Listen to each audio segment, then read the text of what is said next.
As an entrepreneur, juggling family life and your business can be overwhelming. It's not uncommon for you to feel guilty about not giving enough attention to your kids or your spouse. In today's video, we're going to discuss how to deal with mom guilt and strike a balance between work and home life.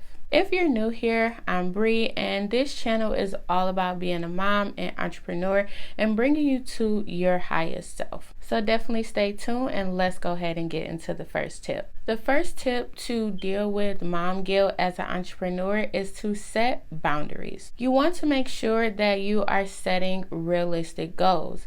Goals that are going to allow you to spend time with your family, with your spouse, and on your business. This is definitely going to require you to make a schedule and make sure that you are sticking to that schedule. I know sometimes life happens and we have to circumvent or move things around, but for the majority of the time, you want to make sure that you are sticking with that schedule.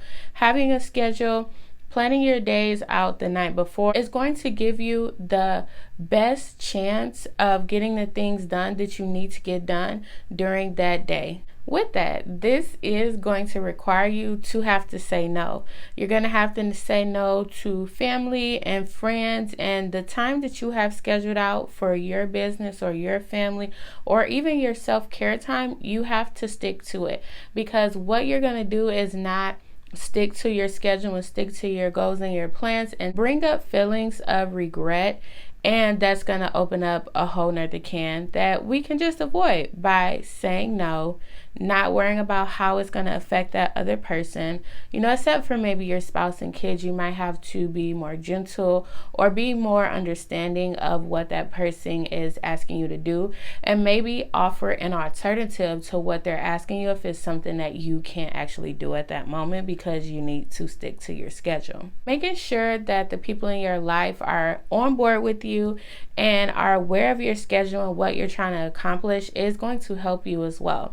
Because if you do have a spouse or you do have someone else in your life that's watching your kids or doing something for you that's going to be able to give you that time, you want to make sure that you keep them informed of what's going on with your life and your schedule, just like to a certain extent. The next tip that is going to help you to deal with your mom guilt is taking care of yourself. Making sure that you prioritize self-care, doing things that you enjoy or exercising, making sure that you're getting enough sleep, making sure that you are eating well, that you are maintaining your physical and mental health. When you take care of yourself, it allows you to be better and more effective at managing the stress that comes with juggling multiple responsibilities.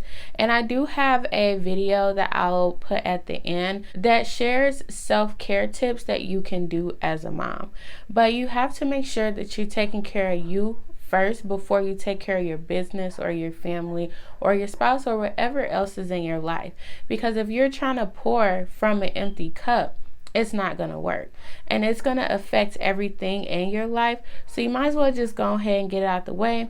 Do those self-care things that you need to do to get you in the correct mind state and physical state to be able to take care of the responsibilities and do what you need to do to be the boss mom that you are. The next tip that's going to help you deal with mom guilt, and this is something that it's a work in progress for a lot of us, because as mothers and as strong independent women, even if we do have other people in our life supporting us, such as a spouse or a partner, we still don't do this as much as I think that we should. And this is something that I'm guilty of as well, but that is asking for help. Don't hesitate to ask people for help. The most they could say is no. So just ask them.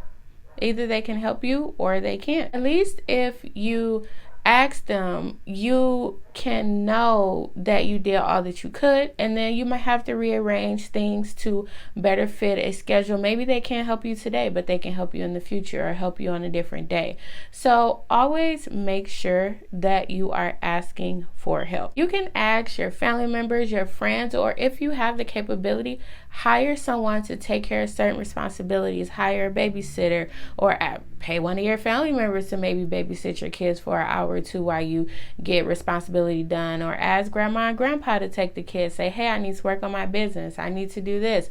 I need to take care of some errands. Can you just watch them for a couple of hours? Here's some money for food. Let them pig out. And I'll be back in 2 hours. And that'll give you the time that you need to get the things done that you need. And you can even ask them for those 2 hours or those 3 hours for self-care activities as well. But don't be hesitant to ask, or if you have the funds, to hire someone that's going to be able to fulfill the needs that you need fulfilled. Another way of asking for help that maybe isn't necessarily asking is to delegate activities. If you have a spouse, or if you have maybe older children or more self-sufficient children, start asking them to do some things. You are a boss mom, but you don't have to do everything for yourself or by yourself. You can ask spouse, hubby, partner to wash the dishes or do the laundry or clean up or watch the kids or multitask as we normally do. You can ask your kids to do more, to be more responsible, to take accountability of their age and of growing up. And these are things that you do as you grow up. So ask them to start cleaning up. Guide them in learning how to maybe cook or clean. And as you start putting those things in practice, eventually you're going to be able to say, hey, do this. And they're going to be able to do it, and you can go on about your business and work on things that are important to you, or take those self-care days to make sure that you are being your best at all times, so that way you can show up for them and for yourself and for your business when most needed. The next tip for dealing with mom guilt is going to be being present. And this can be so hard for a lot of us because we have our phones, and like some of our businesses are on our phones. I mean, we manage everything from our phone. We're used to getting emails and responding to messages and responding to comments and just all the time and always checking things. But it's like, no, be present. If you're working in your business, be present in your business. If you're spending time with your spouse or your kids, be present with them and give them your full and undivided attention. And this is actually something that I am working on, being better at myself, and it is a process, but try to remind yourself in those moments, okay, let me put my phone down. Okay, let me just not do this for this time period. And they're going to have to wait. Maybe put your phone on do not disturb so that you don't get any phone calls.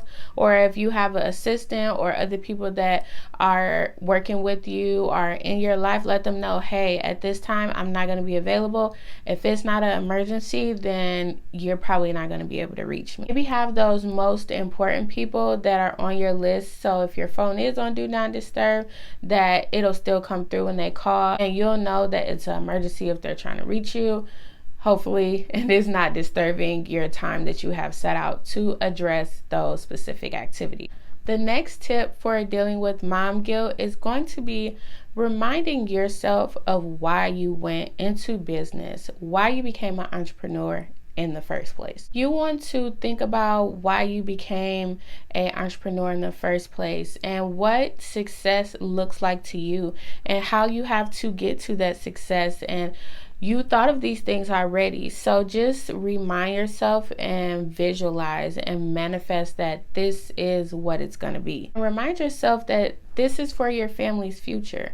And with all rewards, with all risk, there's going to be a little sacrifice somewhere. It's going to be that hard work. Something's got to give. And when we talk about work-life balance, I was listening to this video on YouTube from Tony Robbins, and he was talking to Lewis House on the School of Greatness, and he was saying that there is really no work-life balance. It's work-life integration. And he has learned how to master integrating family and his work.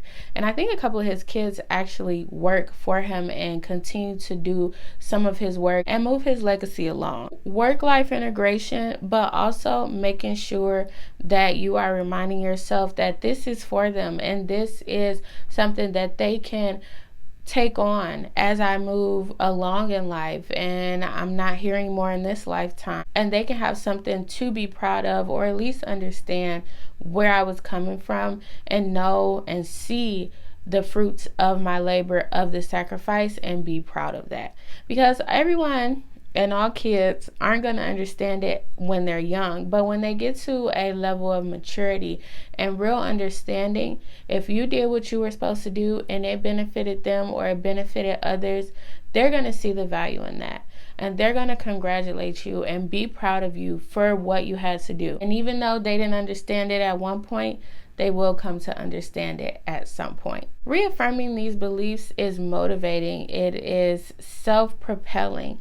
And it helps you to remove the negative thoughts that's going to seep into your head about, oh, I'm not doing this, I'm not doing that, or they feel like this, or I feel like this. Just remind yourself why you're doing it and who you're doing it for, and think about that end goal, the success that you see of your business and of yourself, and remember that it's all going to work out as long as you stick to the plan. Even though the plan might pivot and change, the end goal most likely is going to be the same. And even if it changes, as long as you stick to the path, to the end goal, as it grows and as it progresses, you're going to be just fine. If you found that these tips resonated with you, definitely go ahead and hit that like button, subscribe, so that you'll be notified when new topics are live to assist you in your entrepreneur journey, getting you to your highest self. And if you're looking for more tips on becoming your highest self for personal and professional growth, definitely check out these videos on the screen.